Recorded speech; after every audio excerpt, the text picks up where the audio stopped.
नमस्कार विद्यार्थियों, सब कैसे हो? ठीक होंगे? चलो आज आगे उस पिछले वीडियो से आगे बढ़ते हैं। कल हम पिछले वीडियो में हमने जो संज्ञा परिवर्तित रूप करने वाला समझा था, जिसमें सबसे पहले हमने किसका सीखा था? चलो सबसे पहले मैं बता देता हूँ। सबसे पहले हमने जातिवाचक से भाववाचक, उसके बाद व्यक्तिवाचक से भाववाचक, उसके बाद में किससे? जी, कई विद्यार्थियों के दिमाग में आ गया होगा, मैं बता देता हूँ। चलो उसके बाद में हमने सीखा था, अभी तक नहीं चला, अरे भाई, विशेषण से।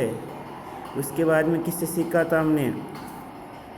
कई विद्यार्थियों को अभी तक क्रिया से। जी, उसके बाद में अव्यय से।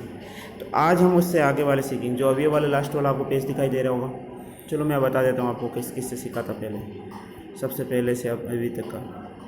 तो पिछली क्लास थी, वहाँ पे हमने विशेषण से सीखा था। उससे पहले तो हमने किससे सीखा था? जातिवाचक से भाववाचक, फिर व्यक्तिवाचक से भाववाचक, फिर विशेषण से, उसके बाद में क्रिया से, उसके बाद में अव्यय से, जो कि हमारी पिछली लास्ट क्लास थी। अब उसके आगे सीखेंगे हम आगे। आज हम भाववाचक संज्ञा से जातिवाचक, जी सही सुना, भाववाचक संज्ञा से जातिवाचक संज्ञा कैसे बनाते हैं वो सीखेंगे। देखो, भाववाचक संज्ञा का प्रयोग जातिवाचक संज्ञा की तरह भी हो सकता है। कई ऐसे वाक्य मिलेंगे, कई ऐसे शब्द मिलेंगे वाक्यों के अंदर, जिसमें भाववाचक संज्ञा से जातिवाचक संज्ञा हो सकती है। जैसे घर से बाहर जाओ तो अपने पहनावे का ध्यान रखो। घर से बाहर जाओ तो अपने पहनावे पे ध्यान रखो। यहाँ पहनावा पहरावनी भाववाचक संज्ञा है। ये पहनावा या पहरावनी जो शब्द है वो भाववाचक संज्ञा है। किंतु इस वाक्य में पहनावे का अर्थ अपने पहनने के वस्त्र से है। ये जो शब्द है वो किसके हैं? भाववाचक हैं। लेकिन यहाँ पे जो वाक्य है वो किससे हैं? अपने वस्त्रों से लिए गए, इसीलिए क्या हो गया? जातिवाचक। देखो, घर से बाहर जाओ तो अपने पहनावे का ध्यान रखो। यहाँ जो पहनावे जो शब्द है वो किसका बोध करवा रहा है? जी, ये जातिवाचक का बोध करवा रहा है। लेकिन अगर वाक्य की स्थिति दूसरी रहती तो किसका? विशेषतः ये जो ज़्यादातर सामान्य शब्द अधिकतर किसका प्रयोग, किस संज्ञा का प्रयोग करते हैं? भाववाचक का प्रयोग करते हैं। जैसे देखो, भाववाचक संज्ञा, देखो यहाँ पे थोड़ा मैं जूम करके बता देता हूँ कि भाववाचक संज्ञा मानवता है और जातिवाचक क्या है? मानव। उसी प्रकार पुरुष तो या पौरुष शब्द होगा आपको याद, पौरुष शब्द भी याद होगा आपको। पौरुष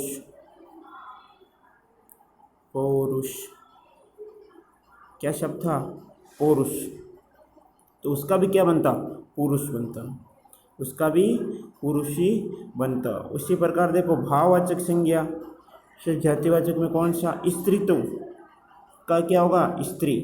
देवत्व का देव। ये शब्द किसके हैं? भाववाचक से हम किससे बनाए? जातिवाचक संज्ञा बनाया। एक का अगर आप समझ जाओगे ना भाववाचक का, तो जातिवाचक सामान्य आराम से बना पाओगे, कोई दिक्कत की बात नहीं, ज़्यादा कोई सोचने की बात नहीं, बस थोड़ा सा ध्यान देना है इसमें। देखो, कुछ व्यक्तिवाचक संज्ञा से भाववाचक संज्ञा बनाना भी कुछ किसी विशेष वस्तु के लिए प्रयुक्त संज्ञा शब्द को किसी जाति के लिए प्रयोग किया जाए तो वे जातिवाचक संज्ञा का स्वरूप ले लेती है। जैसे देखो, आगरा में घर घर में ताजमहल बनते हैं।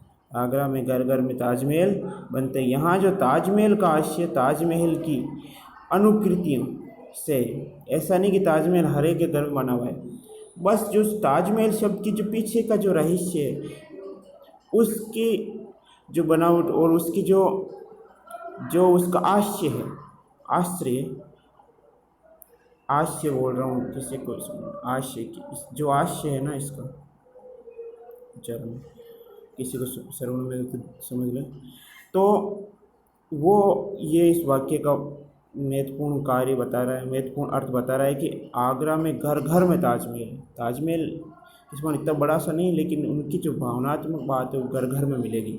इसका कहने का तात्पर्य मेरे का यही है कि वाक्य के अंदर है ना व्यक्तिवाचक संज्ञा का बोध हो रहा है। ताजमहल में किसका हो रहा है? व्यक्तिवाचक का, जो कि जातिवाचक होते हुए भी व्यक्तिवाचक का बोध करवा रही है। देखो, दुर्भाग्य का सामना कोई अर्जुन क्षमा कीजिए, दुर्भाग्य का सामना कोई अर्जुन भी नहीं कर पाता। दुर्भाग्य का सामना कोई अर्जुन भी नहीं कर पाता। यहाँ अर्जुन शब्द का आशय प्राकर्मी पुरुषों से, प्राकर्मी पुरुषों से। अब आपको ये वाक्य से भ्रमित हो रहा होगा कि दुर्भाग्य का सामना कोई अर्जुन भी नहीं कर पाता, दुर्भाग्य का सामना कोई अर्जुन भी नहीं कर पाता। लेकिन यहाँ पे जो समझने वाली बात है, दुर्भाग्य जो शब्द है इसका और अर्जुन शब्द है इसका क्या अर्थ सही से इसके अनुसार समझ पाओगे आप। यहाँ अर्जुन जो शब्द है इसका आशय प्राकर्मी पुरुषों से, अर्थात जो दुर्भाग्य या जो विपत्ति का समय होता है वो प्राकर्मी पुरुष भी नहीं कर पाते, वो भी विचलित हो जाते हैं। कभी कभी ऐसे दुर्भाग्य के समय आ जाता है, वो भी नहीं कर पाते। इस वाक्य का समझ ये अर्थ कि दुर्भाग्य का सामना कोई अर्जुन भी नहीं कर पाता। अर्जुन जैसा वीर पुरुष भी उसका सामना नहीं कर पाएगा। जबकि अर्जुन का वास्तविक अर्थ इस वाक्य के अनुसार क्या निकल रहा है, इस वाक्य के अनुसार अर्जुन का अर्थ है प्राकर्मी पुरुष। प्राकर्मी जो पुरुष या पुरुषों का समूह होगा वो भी नहीं कर पाएगा, प्राकर्मी पुरुषों का समूह वो भी नहीं कर पाएगा। समझे इस बात को आप। चलो आगे बढ़ते हैं।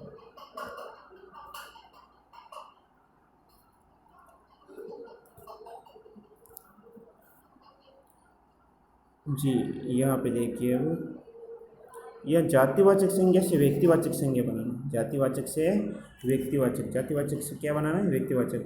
जब किसी जातिवाचक संज्ञा का प्रयोग किसी विशेष व्यक्ति अथवा वस्तु के लिए होता है तो वे जातिवाचक संज्ञा होता है, तो वो जातिवाचक संज्ञा का रूप ले लेती है। जैसे हमारी पुलिस के पास अनेक चेतक हैं, एक चेतक है, चेतक है, राणा प्रताप के घोड़े का नाम है। यदि व्यक्तिवाचक संज्ञा है किंतु इस वाक्य में चेतक का अर्थ घोड़े है, जो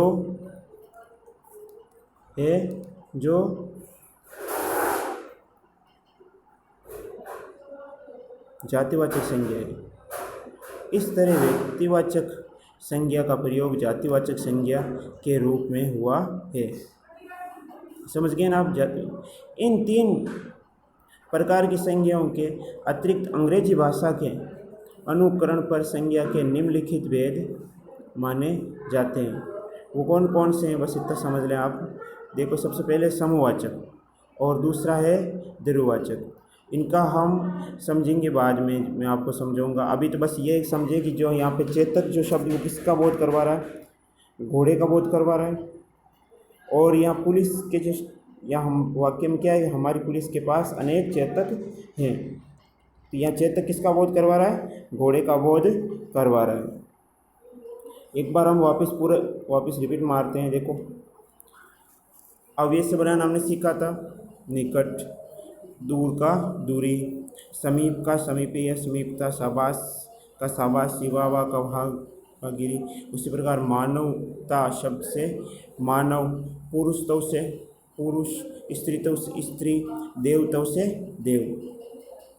और फिर जातिवाचक से व्यक्तिवाचक बनाने वाले शब्द समझे थे, जातिवाचक से व्यक्तिवाचक बनाने वाले शब्द, जिसमें कि ये वाक्य प्रचलित वाक्य था कि हमारी पुलिस के पास अनेक चेतक है। तो चेतक का वास्तविक अर्थ यहाँ पे क्या निकल रहा है, घोड़े से।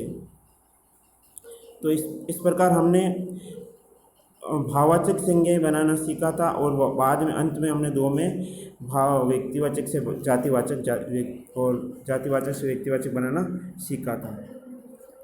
तो उम्मीद करता हूँ आपने ये सब कुछ समझ में आया होगा। ठीक है, स्मरण करना इनका वापस।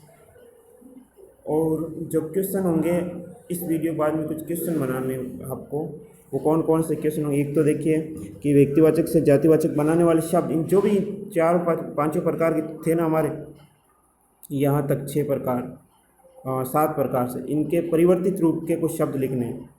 चाहे भाववाचक से जातिवाचक, जातिवाचक से भाववाचक, और सबसे पहले हमने जातिवाचक से भाववाचक के 2 उदाहरण लिखने। दूसरे प्रश्न में आपको उत्तर में व्यक्तिवाचक से भाववाचक के उदाहरण लिखने, फिर विशेषण से भाववाचक के, उसके बाद में क्रिया शब्द से भाववाचक के, और अंत में आपको अव्यय से भाववाचक संज्ञा बनाने के 2-2 उदाहरण लिखने। इन सभी के 2-2 मिला करके 1 से 5 तक 10 उदाहरण हो गए।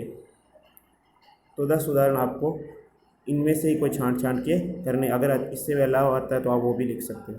ठीक है, ओके, धन्यवाद।